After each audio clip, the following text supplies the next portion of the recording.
Exomologiste to Kyrio te agathos, alleluia. Otis ton neona to eleos aftu, alleluia. Roman Catholic Church, you know, and through the Roman Catholic Church, those that have maintained Catholic traditions, like the Anglo-Catholic Church, can still trace themselves back to the apostles. And so, being too sectarian, what that does is that takes our eye off the ball. If we're too sectarian, it makes Christians start fighting against Christian. I agree.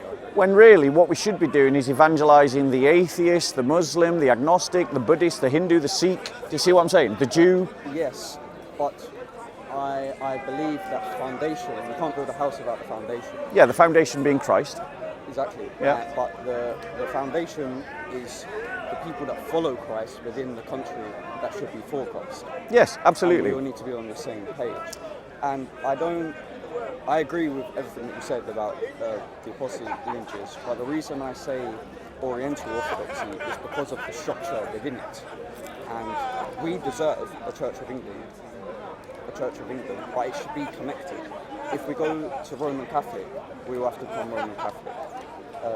With the Eastern Orthodox, it's a bit different, but Oriental Orthodoxy, they have a Pope, the Pope of Alexandria, and he's given the Ethiopians their own thing, but they're a sister church that's connected, if that makes sense. And that's what I believe the world should look like, not just England. So everyone should be Christian, all part of the same church.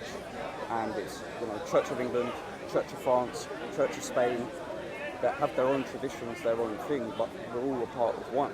And Yeah, I find within the Oriental Orthodox. Well, I know. I mean, you don't. I mean,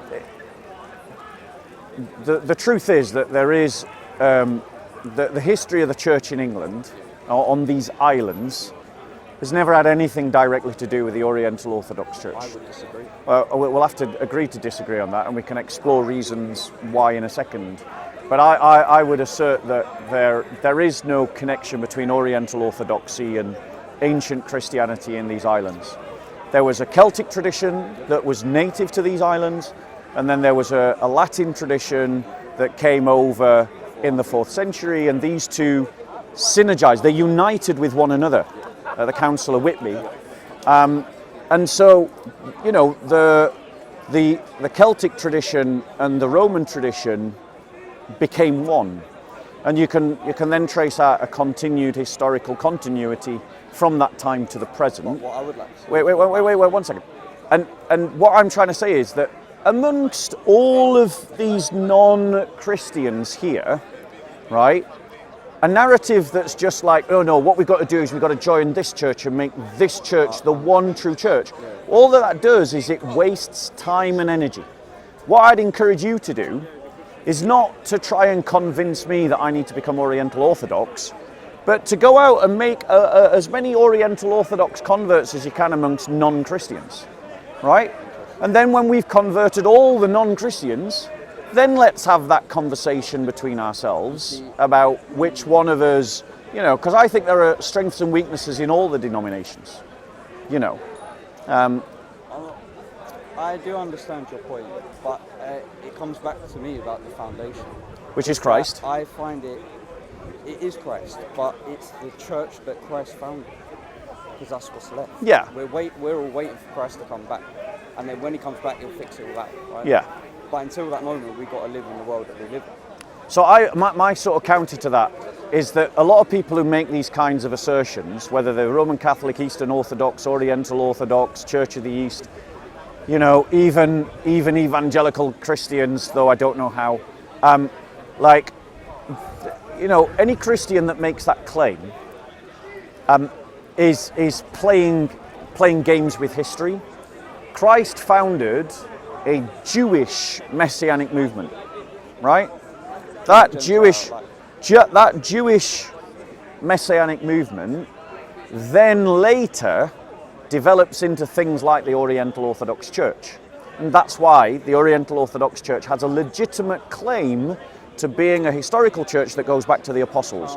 But to say that Christ founds the Oriental Orthodox Church Like, yes, exactly. It was a Jewish Christian movement that was founded by Jesus that then grows and develops into all these ancient churches. Jewish Christian? What do you mean by Was Christ a Jew? Jesus was a Jew, but I wouldn't say he was Jewish in the term that you. What do you? How would? Well, I mean, I agree with you. He's not Jewish in the sense of Jews today. Yeah. He's Jewish in the sense of a first century Jew. That's why I'm confused as Jewish Christian, because as soon as they become Christian, Jew and Gentile alike are now all Christian. The moment the church starts evangelizing Gentiles, that's when a transformation starts to occur in history, because very quickly the Gentiles start to outnumber the Jews. Yeah, but it happened at the same time. And what? Sorry? When you say it happened at the same time? There was a transformation of the old covenant to the new covenant. Basically, my bottom line is the Oriental Orthodox Church is not what Jesus Christ founded. Neither is the Roman Catholic Church, neither is the Eastern Orthodox Church, neither is the Church of the East. But all of these churches have a real, genuine, sincere, and legitimate claim to have grown out of that first community that was established by Jesus.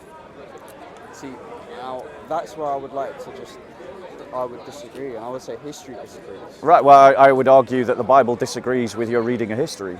Because in history, all of history, the church was one until 300 AD at the Council of Chalcedon. This was the first split. No, that's not true. It's not true. The first true division. No, that's not true. The first division occurs when the Church of the East organizes itself separate from the church in the West. And it does that because of the fact that it was the church in the Persian Zoroastrian Empire. Right? So that's your first split. And that happens in the 200s. Yeah, that's true. Right? Now, the thing is that, and it's not the Nestorian church, it's wrong to call it the Nestorian church. The point is that, you know, historical development is not wrong. It's natural. And the Oriental Orthodox Church is a historical development of that first Jewish Messianic movement, right? And so therefore it's a legitimate development, right? But there's other legitimate developments as well that are all timed to the same time. So for instance, the Church of the East emerges before the Coptic Church, right? Now, I'm not sure which branch of the Oriental Church you're going to. I'm guessing Coptic. Right. You know, so you got a pope in Alexandria, right? But the understanding of the papacy in Alexandria develops over time.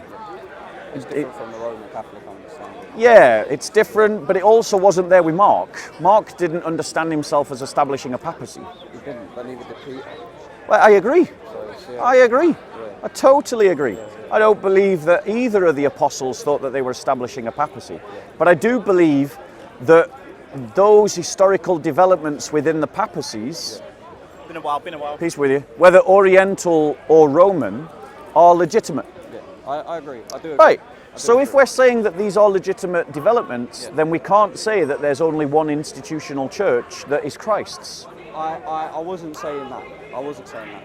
I was saying that the structure of Oriental Orthodoxy, I believe, is the most beneficial structure for Christians to unite under, because Roman Catholicism, for example, they wouldn't have to change, and before that, that is what it is. Does that make sense? That is what the Oriental Orthodoxy is that you have your own traditions in your own land, but we all united under the one church. Which is why I think that is how Jesus meant it to be. If that makes sense. I mean, I think the Roman Catholic Church would make a very similar argument. You only have to look at Eastern Rite Orthodox Roman Catholics to recognise that the Roman Catholic Church offers the same deal. You know, follow your own traditions of your own countries, but be united under the Pope in Rome. And that's the same deal that the Coptic Church is offering under the Pope Tewodros in Alexandria. Offered to England, though, was it? That's why we departed from. No, I disagree with you. The union of the church in England was driven by English people. It was an English monarch that basically wanted the unity because he saw that sectarianism could be a cause of division. And that's exactly why I'm saying that you're coming in on this angle way too steep, in a way that I think can set Christians up to be divided. I understand. When as Christians we need to be That's working not my fault, together. That's not my fault. And, Yeah. and I think maybe I I have appreciate come across that. the wrong way, because I started off, well, like I said, when I saw you earlier, I started Yeah. off in 2021, so I've been looking into history and religion and every denomination, so I'm very firm in what I believe in now. I wasn't always... Yeah, well, I've been swayed studying away. the topic since the 1990s. You know, I might have been studying it before you were born. Yeah, you was. You know, exactly. So let me tell you, like, I know that the Orthodox Church right now are trying to claim all the Celtic saints as Orthodox. I didn't know that. Yeah, they are. But it's playing fast and loose with history. The Celtic Church in these islands grew up in response to the collapse of the Roman Empire in England, in the same way that the Roman Catholic Church grew up in response to the collapse of the Roman Empire in Western Europe. I would kind of disagree with that, because the Celtic Christianity was here before the Romans arrived. No, that's not true. It is. It really isn't true. There's councils in the 2nd century that English bishops were a part of, which means Christianity was in England before the No, 4th century. Roman conquest of these islands Yeah. preceded Christian missionaries. Because if I remember my history correctly, and I am literally just doing this off memory, it's a long time since I've thought about it, Julius Caesar was the first to initiate the conquests of these islands. Now, he didn't complete it. His were military expeditions that led to great retreats. But Julius Caesar was prior to the Christian faith. And it was the Roman roads and the Pax Romana that permitted Christian missionaries to reach England. And it took them a good while. You know, our first record of a martyr here in England was St. Alban, right? And I believe he's like 2nd century, maybe 3rd century possibly, if memory serves. I'm not entirely sure. But the point is, by the time that St. Alban is martyred here, and I think he's martyred under the persecution of Decius, by that point Roman rule is well established in these islands. So you're just flat out wrong to say that Christianity arrived before Rome in these islands. That's just not true. I mean, before the official narrative of 400. Yeah, that's true. Christianity That's what I mean, Christianity was here here before the Roman mission here. And the Celtic Christianity shares the same calendar, the same things as Oriental Orthodoxy. I'm not so sure that can be evidenced. I would say if you look into the Synod of Whitby, Which I have. it's between, mainly because of his wife, right? It's his wife. Yeah, his wife. No, the was council. Celtic. No, the Council of Whitby. The Council of Whitby came about because the Council of the Council of Whitby was called about because there was a dispute around when we celebrate Easter. Because of Right? the king and his Yeah. wife. But you'd have to evidence that the date and the formula by which the date was selected for the Celtic Church to celebrate Easter matches up with the Oriental Orthodox Church. I've not seen that evidence. If you can present it, I'm happy to I accept wouldn't it. say I have it. But I'd want to see the evidence because that's a bold historical claim. I think that the Oriental Orthodox Church came up with their own calendar and their own spirituality. No. And they weren't You see, this is Orthodox This is why I say that. in the sense because of- the church was one before, right? So Yeah, the church was in one. theory, they would have celebrated Easter at the same time. No, that's not true. The church absolutely was one, and it was because it was one that they pursued a common universal date for Easter. It wasn't that because of the common date for Easter, therefore they were one. It was because they were one, they wanted a common date for Easter. Right? Makes sense. Again, I've been studying this topic since before you were born. Right? That's why I wanted to come speak to Yeah, you. which is I fine. don't know many people Exactly. who speak to this. Yeah, so my point to you is that nothing is threatened or challenged by accepting that the Celtic tradition was a unique tradition to these islands that preceded both Rome and Orthodoxy in these islands. Nothing is challenged or threatened by that fact. That's just a historical fact. when the Roman church here, because it was a Roman church originally, when the Roman church here got separated, not Roman Catholic, but Roman in the sense of Roman world, when the Roman world church here got separated from the Roman world, when the Romans left Britannia and said, fend for yourselves, it indigenized. And when it indigenized, it became Celtic. And that's when Celtic spirituality starts to take on a life of its own. And it did that uniquely in isolation. Right? Yeah? There were contacts still between the Romans that were still living in England and the rest of the Roman world, but they weren't within a singular civilization anymore. Right? And that's why the Arthurian legends emerged, because the Arthurian legends were ironically written by Latins, written by Roman Catholics. They're not Celtic stories. They're Latin stories about Celts, right? And it's about cultivating the idea of chivalry, right? Which is what men need today. But the Celts definitely resisted the Saxons, our ancestors, because I'm guessing you're Saxon, right? Our ancestors came to try and wipe out the Celts, and the Celts resisted as Christians. Eventually, the Saxons were also converted, but more by Rome than they were by Celts, right? But that's why we all became English. Yeah, but England was born out of a fight of the Saxons to create a Christian nation against Danelaw and the pagan Scandinavians. So when England was born, it was already multi-ethnic. It had Scandinavians, it had Anglo-Saxons, it had Jutes, and it had Celts. So it was a multi-ethnic state at its birth, right? And it was the church, particularly the Latin church, that facilitated the creation of an English culture that then absorbed and assimilated and integrated all these different ethnicities into one, right? And that's where England and the English were born, right? And we as English people need to recover that story, that sense of history. Now, the crafty move, and I do think it is a little crafty, that the Orthodox Church is trying to do, is they're trying to claim all the Celtic saints as being Orthodox saints. Is that Eastern or Oriental? It's definitely an Eastern Orthodox project, right? But if the Eastern Orthodox can do it, the Oriental can do it. But and you just tried it, and you just tried it. No, but I don't speak for the church. I speak for myself and my own opinion. I don't speak for the Coptic Church. I'm going to the Coptic Church because I want to be baptized into the Oriental Orthodox. Yeah, and may that bring you closer to Christ. Yeah, so you know, were you baptized as a kid yourself? Oh yeah, well, yeah, you definitely need to get baptized. I found it all myself, literally. Brilliant. How did your parents feel about you becoming Christian? Well,